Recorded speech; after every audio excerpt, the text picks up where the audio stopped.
All rise. The Court of Appeals, First Appellate District of Ohio, with the Honorable Beth Myers presiding, is now in session. Please be seated. Good morning, everybody. Welcome to the First District Court of Appeals. We have several cases on our docket today. Two are to be argued. The first case that will be argued is Daly v. Rowe. Mr. O'Connor is here on behalf of appellant. Mr. DeGlass is here on behalf of appellee. Counsel, are you ready to proceed? And would you like to reserve any of your 15 minutes for rebuttal? Yes, ma'am. And actually, we've got cross appeals in this case, don't we? I'm going to give you each 20 minutes, and you may reserve whatever time each of you for rebuttal to the other side. Thank you, Your Honor. May I reserve then 8 minutes of my time? You may. Whenever you're ready. Thank you, Your Honor.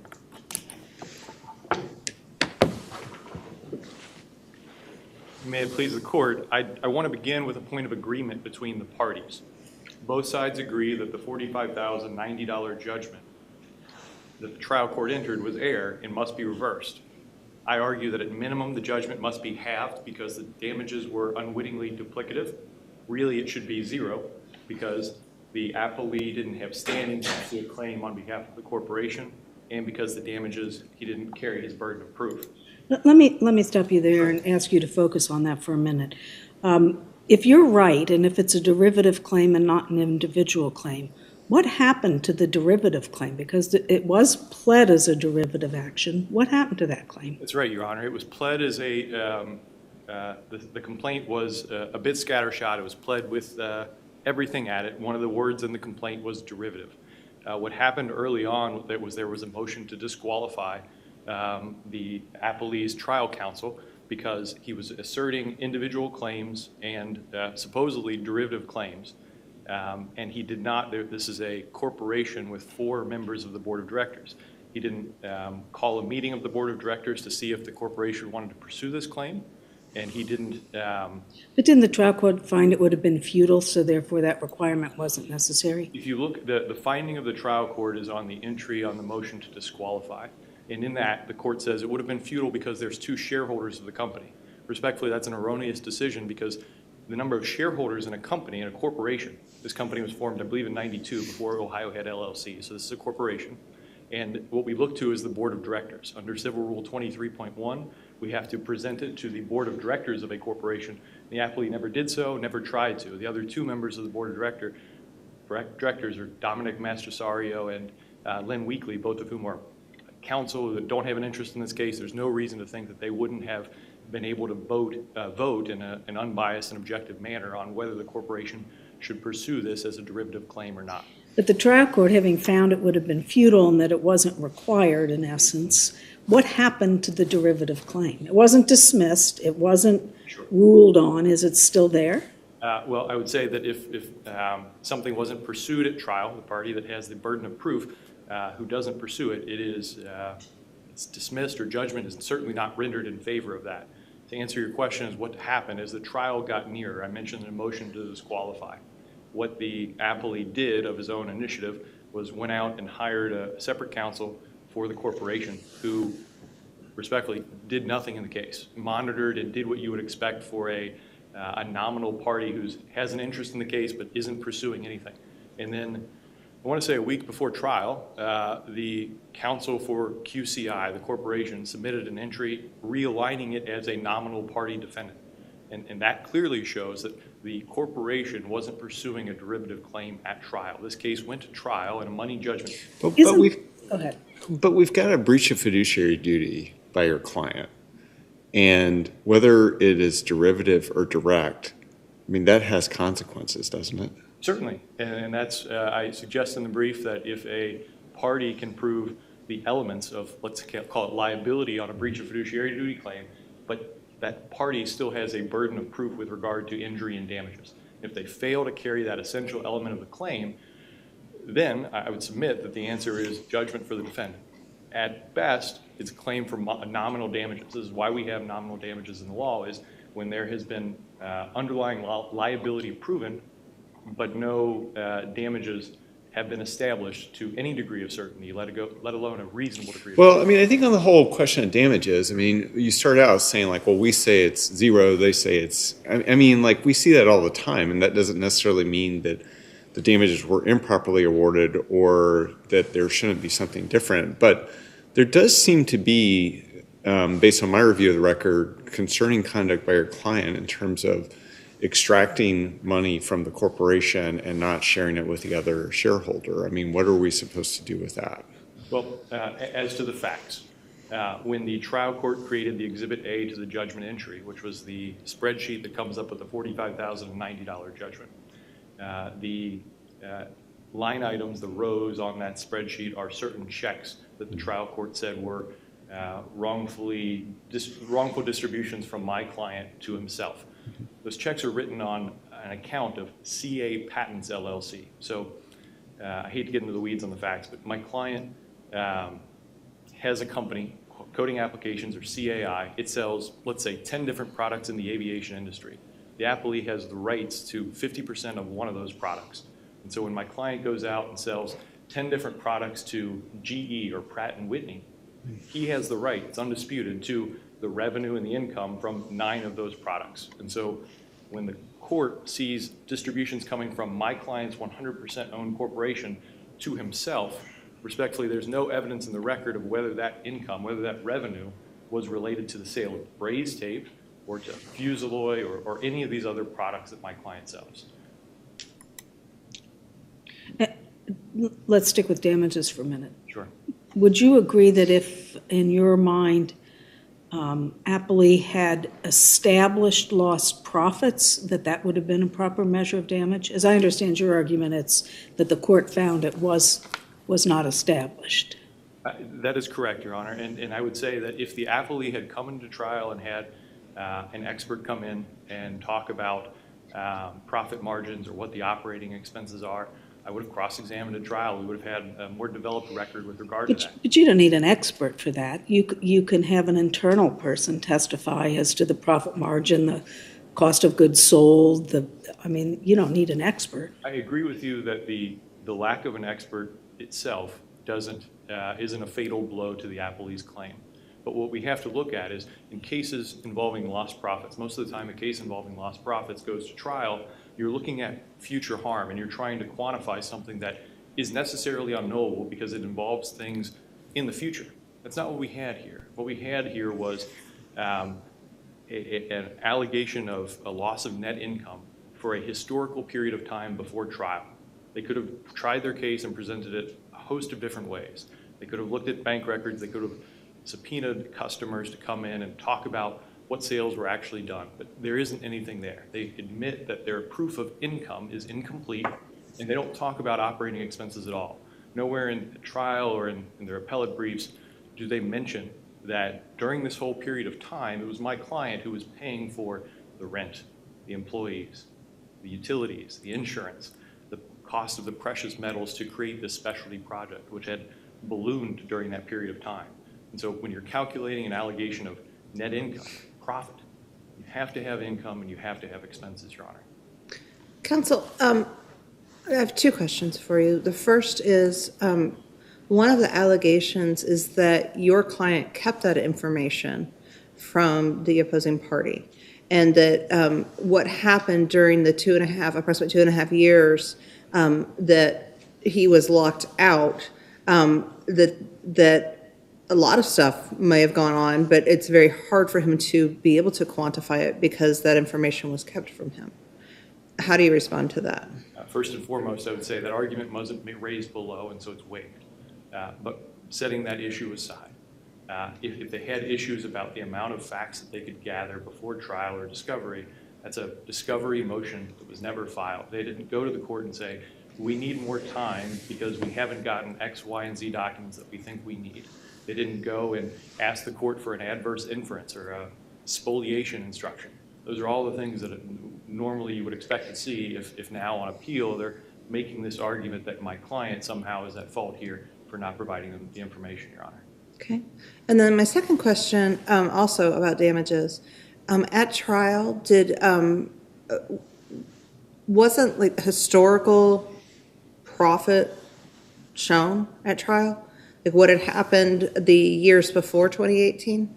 They had, and that's why in their appellate brief, you see them say that they want a judgment for $110,000 or $283,416, or was it $166,848, or somewhere between $94,820 and $138,450.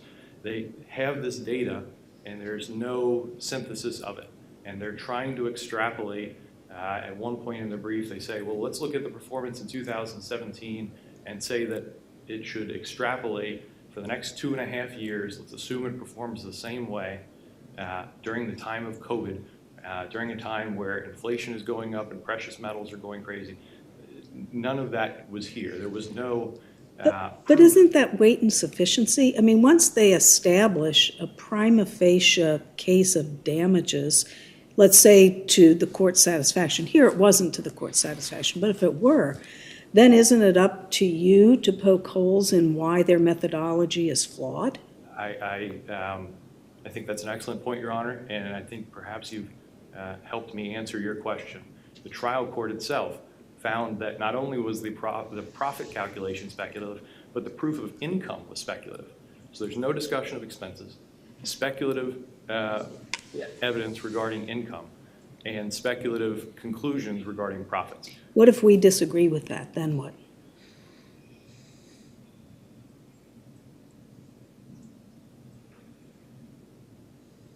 It's a good question, Your Honor.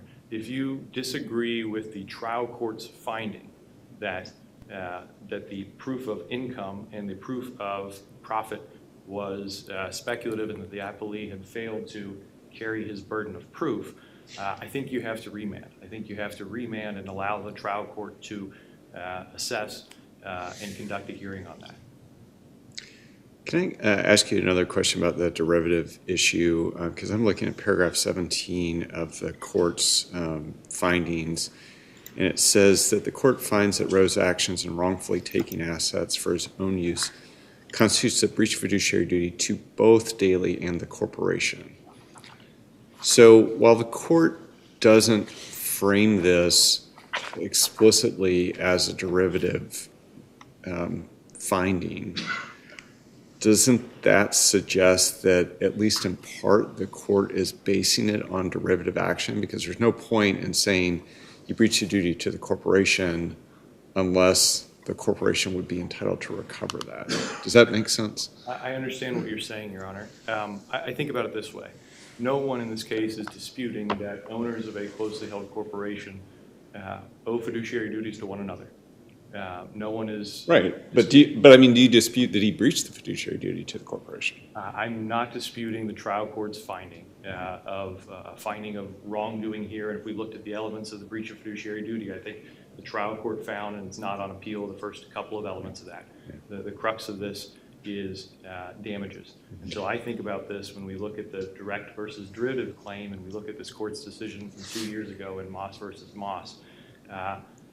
Just because there is proven wrongdoing doesn't mean that an individual shareholder can sue another individual shareholder. We have to look at whether that claim belongs to the corporation or belongs to the individual.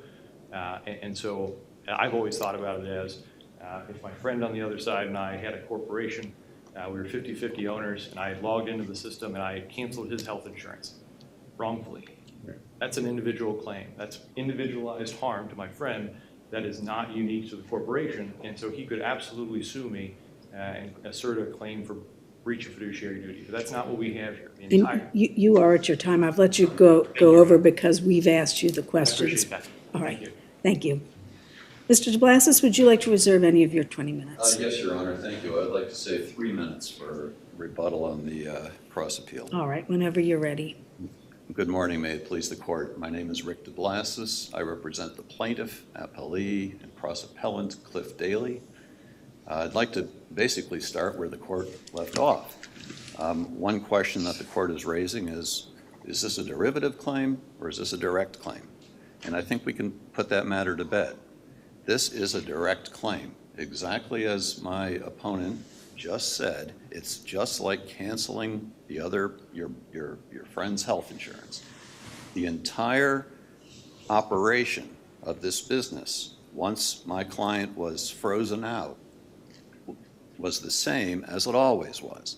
The only difference here is at the end of the day, the net profit, the profit that would have been split between Daly and Rowe, was not split.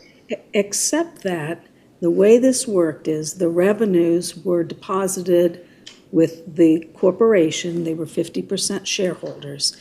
And at the end of the day, the profit was divided 50%. Yes. The damage to your client is no different than the damage to the other shareholder, even though that shareholder may have been the wrongdoer. So how is that not a derivative claim? It didn't affect your client any differently than the other shareholder. Well, the other shareholder got 100% of those net profits. He took what should have been distributed to Mr. Daly, and he kept the whole thing. It had no impact on the corporation at all. The corporation operated as it always did. But at the end of the day, this corporation was set up so whatever was left over at the end of the year was split 50-50. The corporation, those are net profits. The corporation saw no impact from the freeze out. I shouldn't say no impact because obviously Mr. Daly was not there to run operations. But the point is that all we're talking about here is net profits. But if there were 5 shareholders and one of them was stealing, took all of the profit for herself, the other 4, the claim isn't against that shareholder. Isn't the claim a derivative claim because the damage is to the company? It could be in the case of a company that retained profits and used those profits sort of like in the Moz case to erect another facility. And all of a sudden those monies weren't there because one shareholder or an entire board took the money and used it for something else. That is a derivative claim. I didn't get my proper share return because the corporation was stymied in earning a profit. That's not what we have here. What we have here is that this corporation earned a profit. Even while my client was locked out, that was proven. But at the end of the day, when those profits get split, the corporation has no interest in that. It's only the net profits, and they get split supposedly 50-50. What happened to the derivative claim? So I hate to use the word abandoned, but I think what happened is that my previous trial counsel, realized that this is not a derivative claim. The company was not hurt. The only party that was hurt in this case is Mr. Daly. Well, but then going back to my question to opposing counsel, like what do we do with paragraph 17 where it says there is a breach to both Daly and the corporation? So Yeah. there's a breach to the corporation. Like, what do we do with that?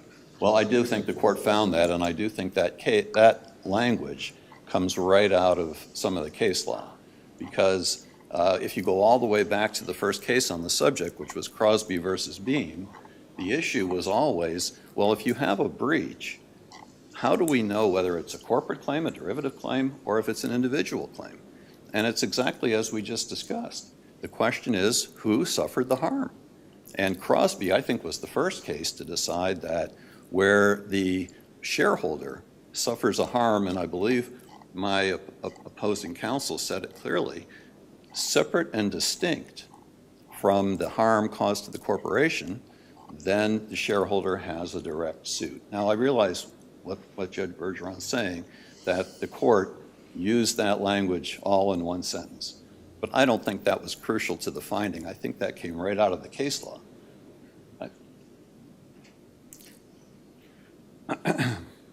So let me just before you leave that. So your argument is that the corporation was not harmed because it actually received all of the revenue and there was no action by the shareholder claim who's alleged to have breached the duty. There was no separate harm to the corporation from his actions. That's right. Mr. Daly is not suing for damage to the corporation. I'm not saying the corporation wasn't in some way damaged. It probably was. And there's probably no way to determine that. But That's not what's at issue in this case. What's at issue is simply that when I know I'm becoming redundant, maybe it's my job, at the end of the day, when you have X to distribute because the company has paid all its bills, it earned a certain amount of income, and at the end of the day, all that's left is to distribute the profits to the shareholders. That's what this company was designed to do. It didn't. Well, I shouldn't say it didn't. Mr. Rowe didn't. He didn't distribute anything to Mr. Daly. He kept 100%. It's simply a case by Mr. Daly against Mr. Rowe for what Mr. Daly did not receive but should have. And so again, going back to the Moss case, so the distinction there that you're drawing is that you're not saying that he diverted these funds from doing something that would improve the corporation and make the corporation more profitable. These were just funds that should have been distributed, and they didn't get distributed. Well, you're exactly right. They got distributed one direction, not the second direction. And that's what this company was designed to do. It paid all its bills, operations were complete for the year, and then the design of the company was, now we distribute 50-50. And that's where the breach occurred.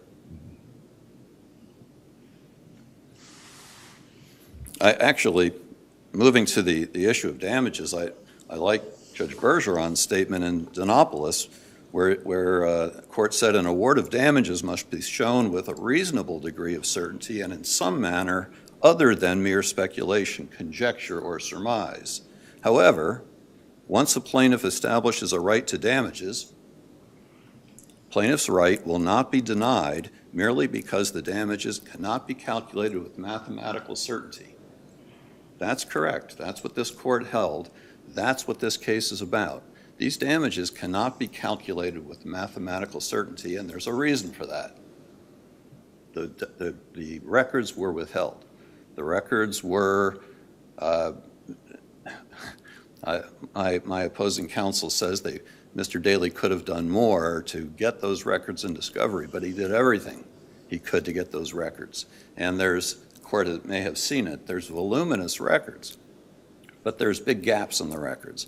There's been no dispute that those records, which Mr. Daly was able through painstaking efforts to get, have big gaps in them.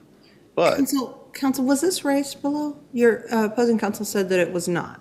I'm sorry, Your Honor, I just didn't hear you. Was this an issue that was raised below? The fact that damages were difficult to calculate because you did not have all the information? Oh, yes. Yes. In fact, the fact that there were gaps in those, so my client was able to get a large amount of the purchase orders and some records about Mr. Rowe's bank account.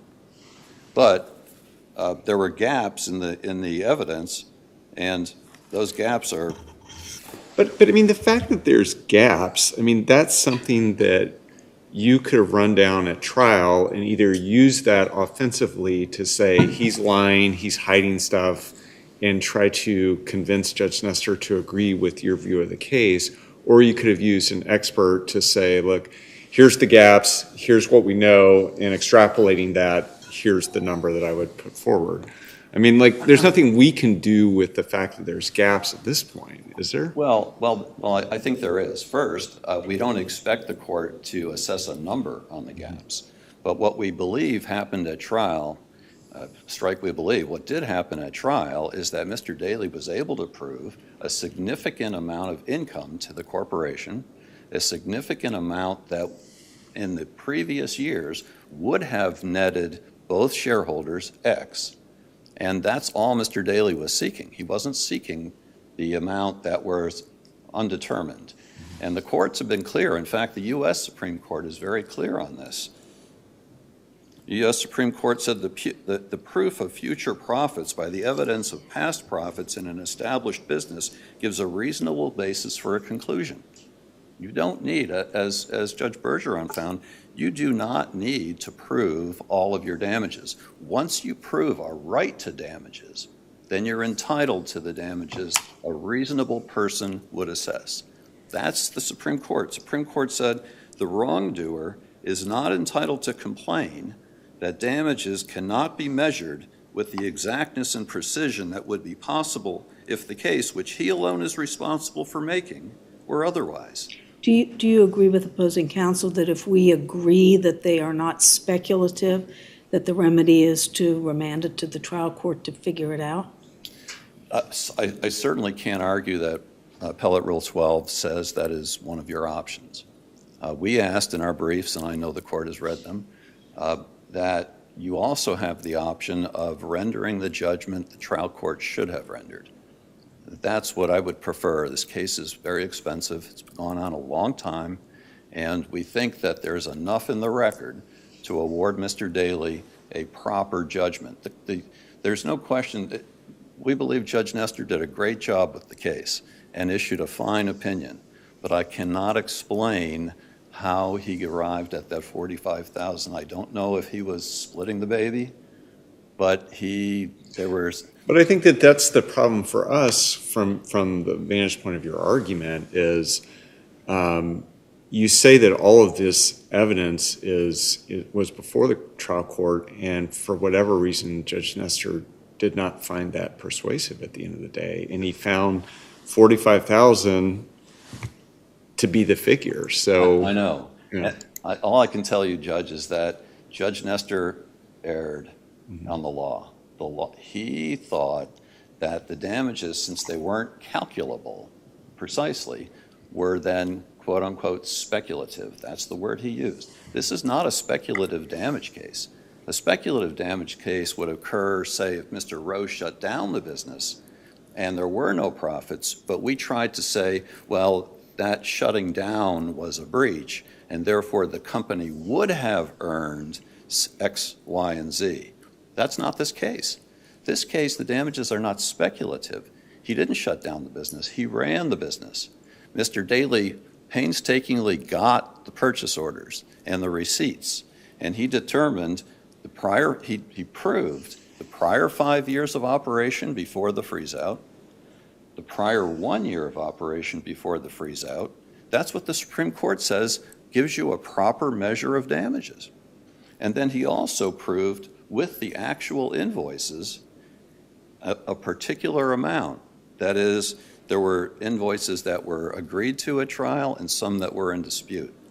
But there was no dispute once the evidence proceeded that there was $581,000 worth of invoices that were issued, paid, distributed to Mr. Rowe.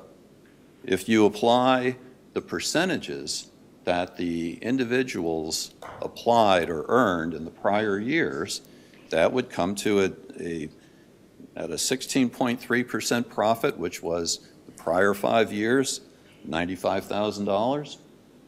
If you apply the 23.8% profit that the company distributed in 2017, the year before the freeze-out, you would have seen $140,000 that Mr. Daly should have earned. That's just the figures from the corporation. That's the figure from operations.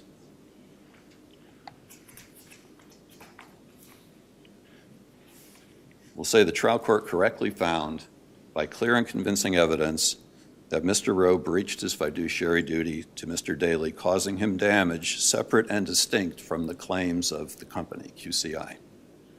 In that way, I suggest the court should affirm the trial court's finding that there was, by clear and convincing evidence, a breach of fiduciary duty. It's not even disputed. But the trial court also found that Mr. Daly's proof of lost profits was speculative, and that is simply not correct. And we ask the court to reverse. This is not a speculative damage case. So what's left? What's left under Rule 12 is for this court to fashion a proper remedy. The facts are in the record. The money is in the record. The prior years of company experience is in the record. It's undeniable. It's not been argued. It was not challenged at trial.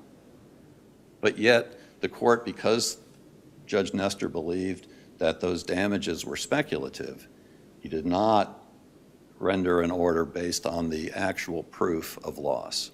And that's why we think this court should reverse on that measure alone and award Mr. Daly, and counsel is correct, Every one of these things yields a slightly different result, but they're all within $95,000 and $140,000. And we think the court a conservative award to Mr. Daly, but a correct award, one that would not honor a wrongdoer.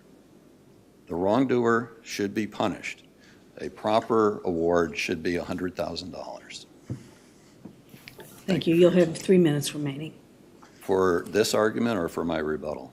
For your rebuttal, you have 1 minute remaining for this argument. I thought you were finished, I'm sorry. Well, if I may, I might run over just a hair on my rebuttal. But I thank the court for its time. Thank you. Mr. O'Connor, you have 8 minutes. Thank you, Your Honor. Judge Myers, I'd like to start with getting back to the question that you posed to both me and my friend about what do you do if you guys conclude that the damages here were not, in fact, speculative. The only thing I want to add to that is I want to say that the direct versus derivative issue is a threshold issue. If you find that this is a derivative claim, that moots all of the arguments about the speculative nature of the damages, whether you should adopt the different proposals that are there. And so to me, this, to answer your question, I would say that I think that the court should still find that this was a derivative claim or a claim that belonged directly to the corporation. And because he doesn't have standing, there's no need to remand. Address, if you will, his argument that this is different, that it's not a derivative claim because the corporation was not damaged, because all funds that the corporation was to receive were received, properly accounted for, set off against the expenses, and that it was holding the correct profit, and so there's no damage to the company. Sure, it goes back to Moss versus Moss. In that case, the plaintiff alleged that one of the defendants, the CEO of that company, the JTM Food Group, had personally diverted money into his personal bank account from the company fraudulently through fictitious vendors. And even hearing that evidence, this court found that it was still a derivative claim. It wasn't a direct claim. Because that money should have gone to the corporation. That's right, Your Honor. But the money here did go to the corporation. It was being held by the corporation. What happened here was it wasn't distributed to the shareholders. Respectfully, that's not right, Your Honor, because there are two corporations involved. There's this coding applications that's 100% owned by Roe, and there's QCI that's owned 50-50. There's no evidence that the money ever hit QCI. And so here, the allegation, their claim in a nutshell is CAI should have paid QCI money. And that is a claim, that's a breach of contract claim, breach of the manufacturer agreement claim between those two companies. It's not individual shareholder versus individual shareholder. So the record here doesn't show any payment to the jointly owned corporation. To the best of my knowledge, it does not, Your Honor. All right, thank you. Judge Bach, I want to get back to your question regarding whether there was these issues about discovery were raised below. I respectfully submit that they were not. I would say discovery issues are not in the record, but I can tell you that Applebee's counsel had the opportunity, visited with me at the actual office of the corporation, had unfettered access to all of the file cabinets and all of the computers, and every trial exhibit that was there was printed off that day. They had complete ability there to get anything that was in the corporate records.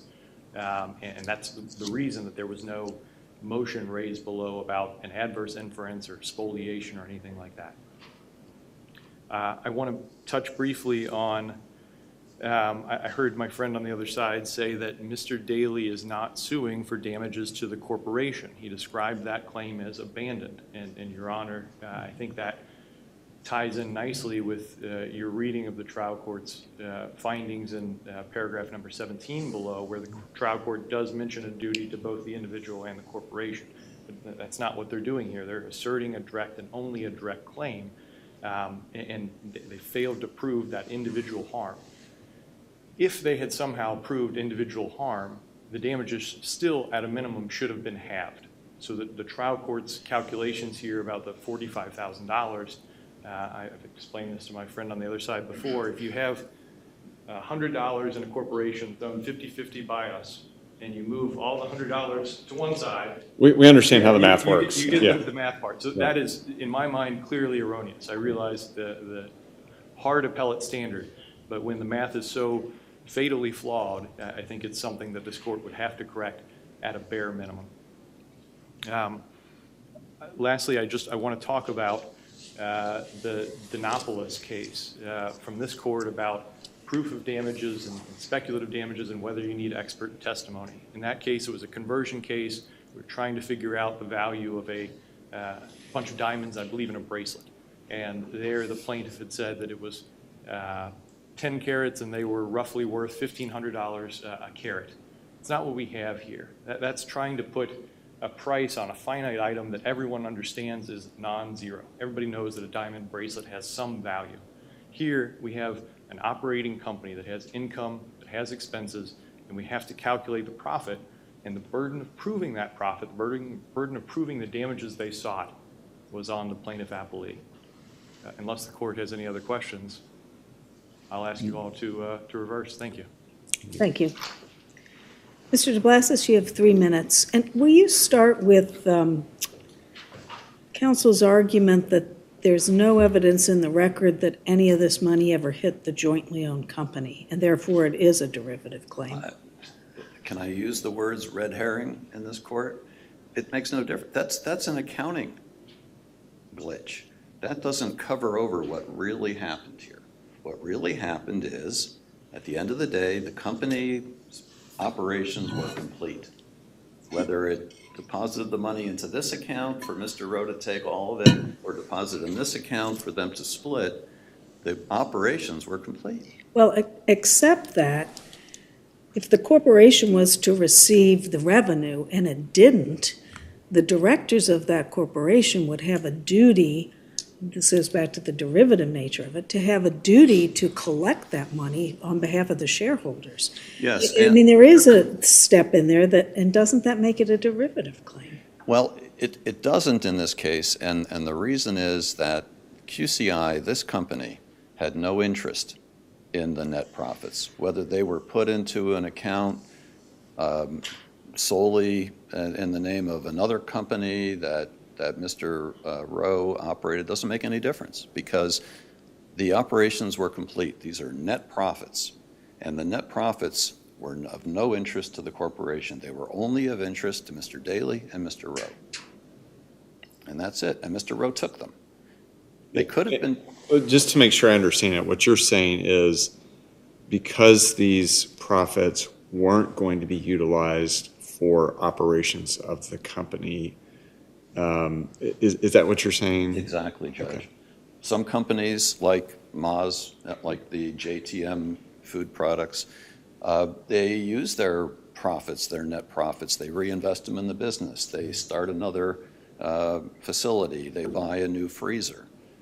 They use those, and so the way they use those is important to the company. And if they use them in a way that's a defalcation, that's a derivative suit.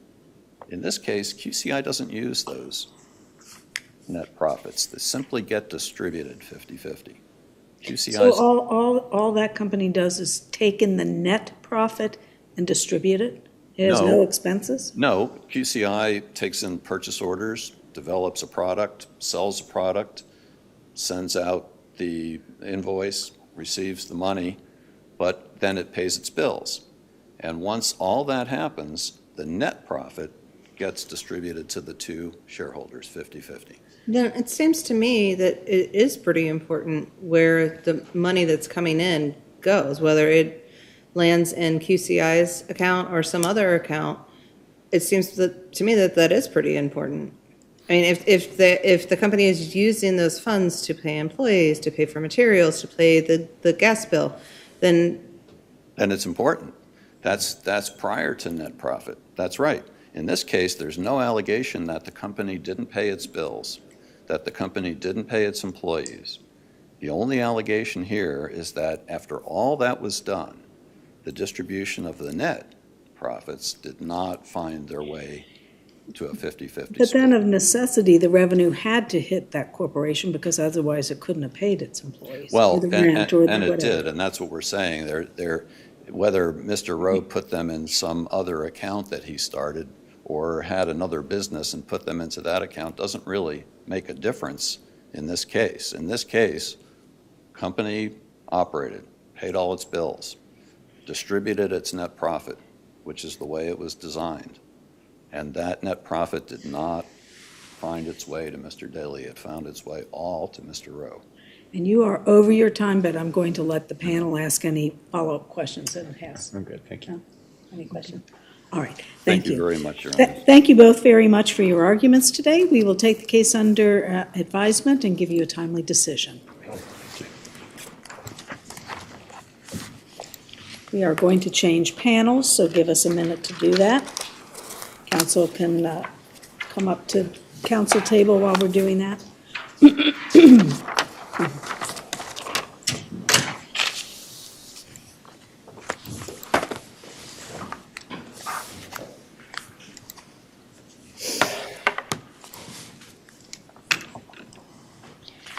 Next case on our docket to be argued this morning is State versus Smith. Mr. Kachmar is here on behalf of appellant. Mr. Havlin is here on behalf of the state. Mr. Kachmar, you will have 15 minutes to argue this morning. Would you like to reserve any of that time for rebuttal? Yes, Your Honor, I would like to reserve 4 minutes. All right, and I will keep your time whenever you're ready. I am ready, Your Honor. Your Honor, first of all, I'd like to thank the court for accommodating me and Mr. Smith on such short notice. I'm glad that we are here to talk about this morning because we are here basically on an appeal of what was styled a motion to vacate Mr. Smith. Mr. Smith acting pro se. And looking at Judge Trigg's denial, I think that happened in February, we don't really know what happened other than it was denied. Now, the reason I think that's important is what exactly was being asked for and what exactly was denied. And I would refer this court, and I know Mr. Smith didn't do it in his brief, but I'm going to raise it anyhow. This court's decision in Hare versus Russell, which is 2022 Ohio 1932, I think is the citation, came out this summer. And in this case, this court said, basically, when you have a problem like this, when a judge is acting without authority and is doing something they are not empowered to do, it's actually a writ of prohibition. And the writ of prohibition can be used not just to stop something prospectively, but to correct an error that was done in the past. And I would add that Judge Ruhlman shows up in this opinion twice. So this is not the first time we're dealing with this. In this matter, Judge Ruhlman basically gave the trial of this case to Judge Schweikert. Did not follow the administrative procedures at all. No journal entry, nothing. I think it's Local Rule 7. I think it's Superintendent's Rule 36. So what we have is a situation. Now, Mr. Smith said this is a matter of subject matter jurisdiction. It actually is a matter of jurisdiction over the case. Did Judge Schweikert have jurisdiction over this case? He clearly did not. Now, Well, if that's the case, if there's no subject matter jurisdiction, then any judgment is void. correct. So if there is lack of authority over a case, it's not void though, is it? It would be voidable. It's voidable. That is correct. That is correct, Your Honor. Okay. So, but what we're saying here, and I think what Mr. Smith is trying to say is, what happened should have resulted in a hearing as to whether this thing was voidable or not. We don't know really what Judge Trigg did, how he treated this, what kind of vehicle he was dealing with, what he considered, what went on. What kind, you said this was what was this entitled, what he filed? He filed a motion to vacate sentence for subject matter jurisdiction. That's what he entitled. So it's really a petition for post-conviction relief. Well, is it? I don't think it is. What is it then? I think it actually is a writ of prohibition retroactive like was discussed in Hare. Oh, you're saying that the court should have construed it as a writ of prohibition? Correct, Your Honor, Okay. correct. Well, but a writ of prohibition would have to be an original action That's correct. where you sued the trial judge, and we don't have that here. This is just, Well, Judge, I would say perhaps a successive post-conviction petition. well, I'm smiling because if that's the case, then I probably will be filing a writ of prohibition this week based on these facts. Well, those have to be filed with us, correct? Correct. I think any court in the, from the district level up is allowed to have the original actions. I mean, I could go directly to the Supreme Court if I wanted to. I probably would file with you because you're familiar with the case. Right. But you are correct in that it's not labeled a writ of prohibition, and it's not labeled as an original action, and I would agree with that. That's true. But see, this is where this whole thing becomes a mess, because we had a situation where a judge who wasn't supposed to be hearing the case hears the case. A judge that wasn't supposed to be doing sentencing does the sentencing. Then we finally have a judge, and I'm not picking on Judge Trigg, I don't even know Judge Trigg, but gets this at the very last minute and basically says, go away. Well, if he construed it as a post-conviction petition, which it seems like he might have, then how does he even have jurisdiction over this case? Good question. I don't know. And the other... And that's why he had to dismiss it, right? Judge Trigg? Mm-hmm. Judge Trigg was appointed, like I said, this just is a procedural nightmare. Judge Trigg was appointed on January 18th. Judge Ruhlman, there was a complaint filed against Judge Ruhlman to disqualify him with the Ohio Supreme Court. On January 12th, Judge Ruhlman recused himself. Then we had Judge Trigg brought back into the case. He apparently had been appointed once before on the 15th, and then something happened. He was reappointed on the 18th. And by the way, I would add that in the response to the motion to disqualify, the state conceded that Judge Ruhlman did not follow procedure and did not properly appoint Judge Schweikert. So if you're asking me, what did Judge Schweikert do? I don't know. None of us know. You mean Judge Trigg? Judge Trigg, I'm sorry. You need a scorecard. If you're asking me, I don't know. And he didn't say, as I recall his entry, and I don't want to misrepresent it when I go back to the table, I'll look to make sure I'm not saying something that's not true. I think he just adopted Mr. Smith's caption of what he did and didn't say, hey, I'm construing this as a post-conviction relief petition. So I guess my thing is we don't know what he did. And at a bare minimum, we should remand this to find out what in the world he was thinking, because we don't know. And then the question becomes, even if that's true, and again, putting Judge Trigg to the side, everything that Judge Schweikert did is voidable. And that was never dealt with. If it's voidable, then didn't it need to be brought on direct appeal? I would say no, and I'll tell you why. Because if indeed this is an original action, the answer is no. He just needs to bring it as an original action. Well, this isn't an original action, so stick with me on this case for a minute. Go ahead.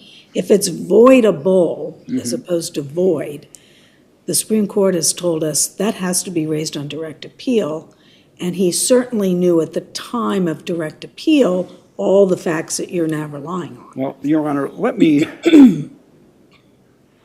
You're talking about res judicata. I'm assuming No, I'm talking really about successive post-conviction and the difference between void and voidable. Well, I would go in another direction, and I know you're going to draw me back in a minute, but just hear me out for a second. If we're talking about estoppel, I mean, because if you say this is successive petition, say, oh, that's true, it is a successive petition, but what is the doctrine where we're throwing this out on? It's either res judicata or it's estoppel. And the Supreme Court has said, and I'm going to quote this, that res judicata is not a shield to protect the blameworthy. It's not mandatory. It does not have to be applied in every case. It says that this is to be applied, not to be applied so rigidly that as to defeat the ends of justice or as to work an injustice. Now, yes, it would be a slam dunk to say, you know what, this is a successive petition. It would be a slam dunk to say, you know, res judicata, come on. You've been around the block several times. But the fact is, that doesn't have to happen. That does not have to happen. It's not automatic. It's not mandatory. And if we want to talk about blameworthy, in this court's decision in Hare, Judge Ruhlman has done this before. This is the third time. This is the third time over a span of a decade. The word blameworthy, I think it applies here. And I think to flush this out on any of those grounds would be unjust. Now, again, in response, and Your Honor, I mean absolutely no disrespect. If this is to be construed as an original action and the matter gets thrown out because of that, I will file an original action. And we'll be right back here. Well, I don't think we have the power to construe it as original action because the party wasn't even served. The party being Judge Triggs, who hasn't had an opportunity to be heard. So I'm unaware of any law that would permit us to construe it as an original action. Well, I'm also not sure, well then let me go back a second. I'm not sure you can construe it as anything based on Judge Triggs' response. No, can't we construe it as something based upon the complaint filed in the trial court? Or the motion, I'm sorry, the motion to set aside that was filed in the trial court? That would require you to say that this is a post-conviction motion. Mm-hmm. All right. Judge Trigg did not say that. And I would say at least at a minimum, this should be remanded to get some sort of opinion to see what he did. Because you're working the same way I am without really knowing what this animal is. And you would have to import facts and conclusions of law that really aren't supported by Judge Triggs' opinion. So I would say at a minimum, this has to go back for, and the question is it Judge Triggs or who in the world is it? But at least at a minimum, Judge Triggs. And I'm not trying to be flippant about this, but we don't have anything. We really don't. And I think at a minimum, for my client's purposes, we should find out what he was doing and at least remand it and get something in writing us so we can work on this either as an appeal or as an original action. And you are at your time if you want to reserve 4. Thank you, Your Honor. Thank you. Mr. Havlin?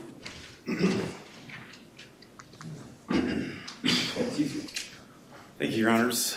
Good morning. May it please the court. I hate to do this. I think there are probably a couple more points of agreement than I initially thought. In preparing for this argument last week, looking at the procedural history, I don't see anything in the record of this appeal upon which Judge Triggs ruled. There's no motion filed under the case number that was appealed. Obviously, I missed that when I responded. So a little bit of history for those of you who may not have had one of these cases.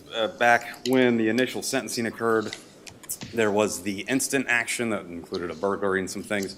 There was also a community control case number. That was just, he was sentenced on a violation. This appeal, as far as I can tell from the procedural history of it, is only of that community control violation case number. The motion that was, I think, on February 9th is the entry where Judge Triggs denied that motion. Also on February 9th, on the other case, the one with the burglary and everything, he denied a motion. I responded to that motion, calling it a successive post-conviction petition.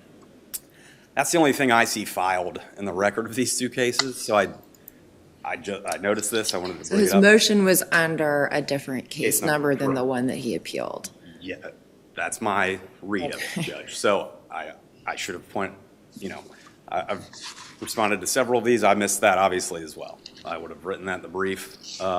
And in that case number, the state responded. Correct. And said that this was really a successive post-conviction correct. petition. So in all, I can briefly discuss that if the court would like. All the questions about construing it as such. I mean, I construed it as such in a response to the only thing I saw filed on either of these cases.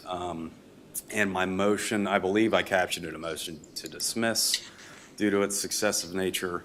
In those entries, not in the record before this court, it was dismissed, or that motion was granted. So the motion to dismiss as a successive post-conviction petition was granted. I think, again, it's with nothing. I don't believe there's anything for this court to construe in the record right now, unless I'm missing it. If there were something, I think in the previous iteration of this appeal, again, most of the litigation has happened on that other case number, but in the prior post-conviction Smith case I cite in my brief, this court has the authority to construe motions that are appealed as however they fit. This court said because he's making a constitutional argument, we're construing this as a post-conviction. I want to make sure I understand. B1406013B, where Judge Triggs put the entry on denying the motion to vacate. You're saying there was no such motion filed in 6013B. I don't see one, Judge. Did he file a similar entry in the case where there was one? On the same date, yes. Both those entries came on February 9th. So I think, this is a guess, not in the record, I think Judge Triggs pulled up the defendant, put on an entry on all case numbers. The other case number had more motions or things pending than just this one. So I think, a trial judge in an abundance of caution is saying, okay, everything's denied. I don't know how Which was the notice of, what's the case number on the notice of appeal? Do you have that in front of you? I believe it's this. The 13? Correct. So he appealed perhaps the wrong case. I think so. He appealed an entry, certainly, but I think that entry was denying Just a mix-up, nothing. giving him the benefit of the doubt, a mix-up on the case numbers because there were two on the same day. He had two pending cases. I think He filed the motion only in one of the two. And I don't think I have a copy of what he filed. I don't know if it was captioned as both and just didn't make it into the record. That's a distinct possibility. There is a volume of these filings, but again, this is my fault. I should have caught this before I filed something. Are you saying that the record that we have on appeal does not include the motion that he filed? Yes. Okay. I don't see any requests for anything, so I don't think this. I have other problems with construing it as an original action. I don't think you can, and it was the wrong court, but I don't think there's anything to construe, unfortunately. That's my fault for missing that. Unless perhaps the notice of appeal contained both case numbers, or there was a separate notice of appeal, and then we could consolidate them, I suppose. Yes, I didn't. That record's not here. I reviewed that. I didn't see one. Okay. There was one was dismissed. So there was an interline, but I don't think it was related to this. The timing didn't line up. So, again, I apologize for missing that. If there's nothing else, I mean, I'm sure if there's a writ filed, then we can discuss the issues that he was speaking of then. Thank you very much. Well, I do happen to have the entry, and it is filed under 140660113B, which I think is the trial court case that this appeal was filed from. But the motion actually was in the other case. So I don't know who got mixed up, but this is how it is. And I don't know what that does to us. But again, this just underlines what we're dealing with here. This is a mess. And, look, I know Mr. Smith. I've met Mr. Smith, one of the few appellate attorneys who actually talks to my clients. And Mr. Smith, he has filed a lot. He's a very intelligent individual. He has filed a lot, and I know that. But this is his life. And we can't poo-poo it just because he files these matters. In this case, he's right. Judge Ruhlman should not have passed this on to Judge White. That's, even the prosecution acknowledged that in their filing to the Supreme Court. That he didn't follow the procedure. Correct. Not that Judge Schweikert, that he shouldn't have passed it on to him. If he would have followed the procedure, that would have been. If he would have followed the procedure, that would have been just fine. Right. That would have been fine. But this court has dealt, again, this is Judge Ruhlman we're talking about. There's Durrani. There's another case that's cited in here, and it escapes me now, but this is the third time. Were those cases all direct appeal cases, though? that you're referring to? I believe here was a mandamus action. So it was an original action. I believe that's what it was. Durrani and I forget what the other case is named now, but it's in the Hare opinion. I don't know what the status of those were. And I'll just have to say that up front. But I believe here was a motion for mandamus. So again, we're in a situation where I guess I would ask for two things. Well, I'd ask for three. I'd ask you to basically rule on the fact that this is a writ of prohibition and it shouldn't have been done, and this trial should be vacated. The sentence actually should be void, or in the alternative, remand it to Judge Trigg and ask for an opinion. Set out his facts and as long exactly what he did. Other than that, I'm going to file a direct action. So we can go those ways, and I don't mean that to be flippant, but there is something wrong here. I mean, we're dancing around trying to figure out which case is it on, what judge should it be. Nothing was done right. Nothing.